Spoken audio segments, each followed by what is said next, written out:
Hello friends, welcome. My name is Kamalveer. आज हम एक नॉवेल पढ़ने जा रहे हैं। नॉवेल का नेम है the house of mango street. इसके ऑथर है सेंड्रा किसनेरोस। पेपर है आपका American literature part 2 and unit number is 3। तो हमें नॉवेल के बारे में डिस्कस करना है, ऑथर के बारे में डिस्कस करना है, कैरेक्टर्स के बारे में, एनालिसिस के बारे में, बहुत सारी चीजें डिस्कस करनी है। ये जो वीडियो होगी 2 पार्ट्स में होगी। वैसे मैं आपको कहूंगी 2 नहीं बल्कि 3 भी हो सकते हैं, 4 भी हो सकते हैं। बहुत लंबी वीडियो होगी ये, क्योंकि बहुत लंबा नॉवेल है, बहुत सारे कैरेक्टर्स हैं। तो इसमें टोटल मेरे ख्याल से 80 प्लस स्लाइड्स हैं। ठीक है, तो सबसे पहले ये क्वेश्चंस देख लो, कौन से क्वेश्चन एग्जामिनेशन में पूछे जा सकते हैं। What role do the three sister play in the life of Esperanza. तो ऐसे करके कई सारे क्वेश्चंस हैं, आप देख लेना, इन्हें भी हम एड्रेस करेंगे ही। तो नोबेल पब्लिश कब हुआ? 1984 में। ये वाला पेज एग्जामिनेशन में एज इट इज लिख सकते हो पहले ही। जब कोई भी क्वेश्चन है यहां से तो पहला पेज ये लिख सकते हो। योनरा क्या है? यंग अडल्ट फिक्शन या लिटरेरी फिक्शन। ओके, इसका स्टाइल क्या है? Comprised of short interconnected stories और विनेटास। विनिएट भी इसे कहते हैं। ओके, विनिएट भी कहते हैं। और ये विनिएट्स क्या है? विनिएट का मतलब है शॉर्ट स्टोरी। तो इस पूरे नॉवेल में क्या है? एक ही स्टोरी, मतलब ऐसा होता है ना कि एक स्टोरी चलती रहती है, या कई नॉवेल में कुछ चैप्टर्स होते हैं। इस नॉवेल में चैप्टर नहीं है, एक पूरी स्टोरी नहीं है, बल्कि छोटी छोटी छोटी छोटी स्टोरीज हैं। बहुत सारी स्टोरीज हैं इस पूरे नॉवेल में, तो छोटी छोटी स्टोरीज हैं। टोटल 44 इंटरकनेक्टेड विनिएट्स हैं। टोटल 44 छोटी छोटी स्टोरीज हैं और सारी आपस में जुड़ी हुई हैं। कोई स्टोरी आप कह लो 1 या 2 पैराग्राफ की भी है, और कई कुछ लंबी लंबी कुछ पेजेस तक भी चलती हैं। तो बड़ी स्टोरीज पे, छोटी पे, टोटल 44 स्टोरीज हैं। मेन कैरेक्टर कौन है? तो ये है एस्पेरांजा कोर्डेरो। एस्पेरांजा कोर्डेरो, जो कि क्या है? A young Latina girl. Okay, setting कहां पे है, कहां पे ये सारी चीजें होती हैं? Latino neighbourhood Chicago. तो यूनाइटेड स्टेट्स में शिकागो है, शिकागो में लैटिनो नेबरहुड है, यानी कि जहां पे लैटिन पीपल रहते हैं। तो ये लैटिन पीपल किन्हें कहा जाता है? जो साउथ अमेरिका में लोग रहते हैं ना, वो लैटिन लैंग्वेजेस बोलते हैं।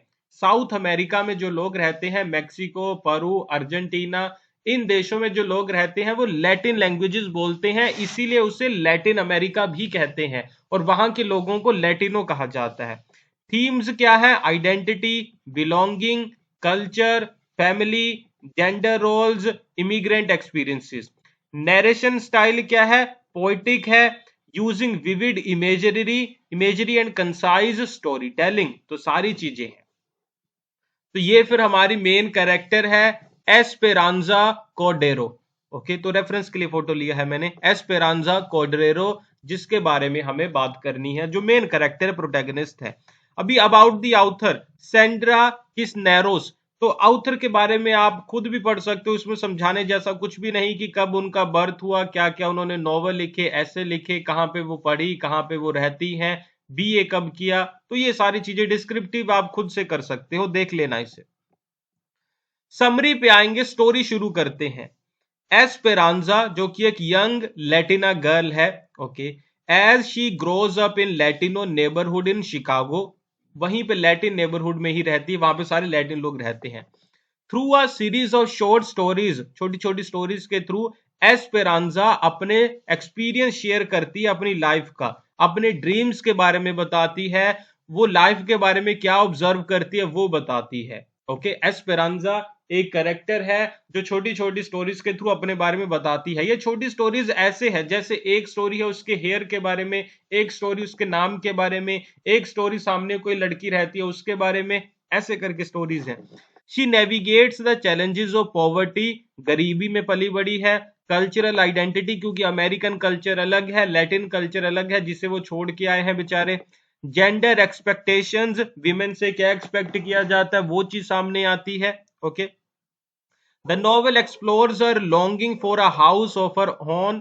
तो शुरू से ही एंड तक उसकी लॉन्गिंग, वो चाहती है, क्या चाहती है? कि उसका खुद का एक घर हो। ओके, जो लिमिटेशन से अवे हो, वहां पे कोई लिमिटेशन उसके ऊपर ना हो। ओके, थीम्स, ये आइडेंटिटी, कम्युनिटी, ये मैंने आपको बता दिए। तो डिटेल्ड समरी शुरू करेंगे अभी। तो द होल स्टोरी जो 44 total stories first person present tense में लिखी गई है, यानी कि प्रोटैगनिस्ट एस्पेरांजा आप कह लो फर्स्ट पर्सन अपनी बातें बताती है, अपना एक्सपीरियंस बताती है, जैसे डायरी लिखते हैं वैसे करके।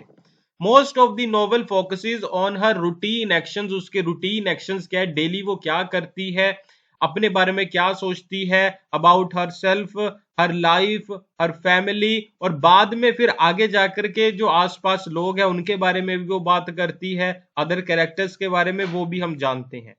तो फर्स्ट विनिएट क्या है, the house of mango street. तो पहला विनिएट, पहली शॉर्ट स्टोरी का नाम ही ये है, the house of mango street. तो ये स्टोरी क्या है, पहली 44 स्टोरीज हैं।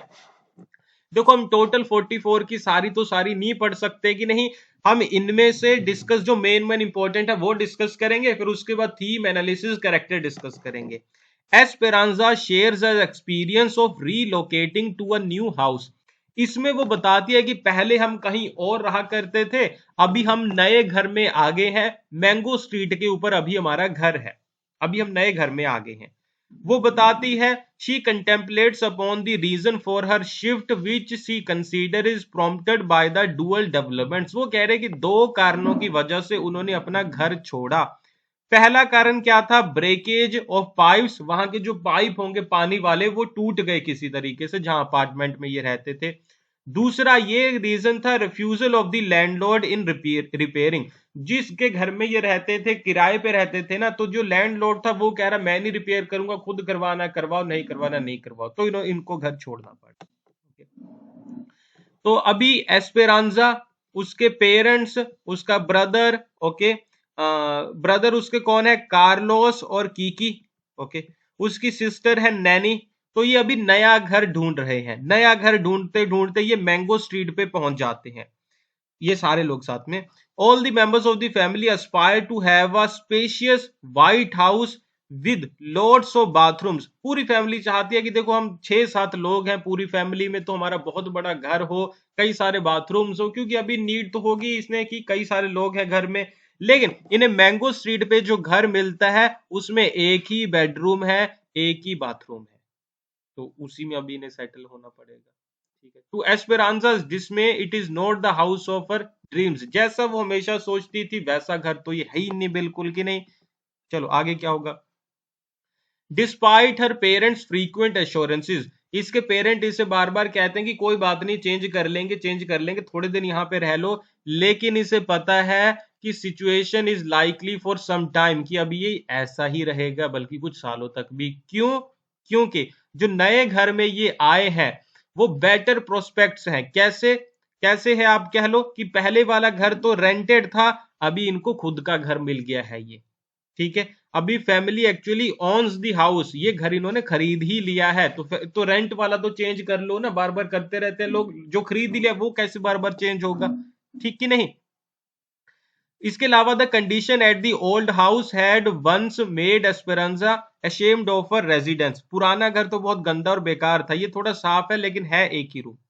The new house offers way better and improved living condition, अच्छी लिविंग कंडीशन है। Esperanza does not envision it as a house of her choice, ये तो है, तो अभी चेंज तो नहीं होने वाला। दूसरा विनेत है हेयर्स, अपने बालों के बारे में अभी ये बात करेगी कि डिफरेंट टाइप्स ऑफ हेयर के बारे में बात करती है कि इसके मदर के कैसे, सिस्टर के कैसे, वो सारी चीजें। तो चलो कुछ बेसिक चीजें मैंने आपको बता दी, अभी सेकंड पार्ट, थर्ड पार्ट में हम इसका एनालिसिस करेंगे, थीम्स को डिस्कस करेंगे। अभी तो एक ही विनिएट डिस्कस की है, 5-6 तो डिस्कस करनी पड़ेगी हमें, तभी हम समझ पाएंगे इस चीज को अच्छे से। तो कंप्लीट वीडियो, इस वीडियो का दूसरा पार्ट अवेलेबल है हमारी ऐप अमन पाठशाला के ऊपर, या वेबसाइट पे जाइए amanpathshala.com, वहां पे आपको इस वीडियो का सेकंड पार्ट मिल जाएगा, थर्ड पार्ट मिल जाएगा। इसके अलावा अमेरिकन लिटरेचर और एमए इंग्लिश लिटरेचर से एसोसिएटेड जितने भी टॉपिक्स हैं सभी के ऊपर video lecture PDF notes available है हमारी वेबसाइट और ऐप के ऊपर। जाइए, लिंक वीडियो के कमेंट बॉक्स में गिवन है, क्लिक करके डायरेक्टली ज्वाइन कर सकते हो आप हमारा कोर्स, हमारी वेबसाइट, हमारी ऐप। कोई भी डाउट हो तो कमेंट बॉक्स में लिख के मुझसे पूछिएगा। और thank you for watching this video, अपना ध्यान रखिए, बाय बाय।